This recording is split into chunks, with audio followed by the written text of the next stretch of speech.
नाही. पंकजा मुंडे रडल्या हे महत्वाचं नाही, पण का रडल्या हे महत्वाचं आहे. मला हे लोक नाही गमवायचे आहेत.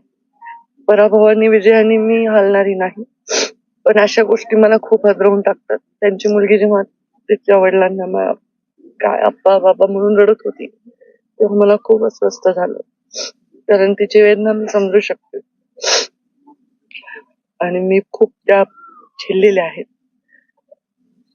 आणि मी तशी व्यक्त होत नाही कधी अशा बाबतीत, किंवा अश्रू माझ्या डोळ्याच्या कडाच्या बाहेर येऊ देत नाही.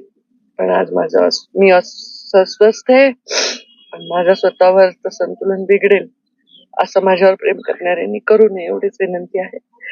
प्लीज प्लीज आत्महत्या करायचं हे सत्र इथेच थांबवा. आणि जे काही तुम्हाला ते बळ येतं ना आत्महत्येसाठी, मुलांना खूप हिंमत लागते आत्महत्या करायला.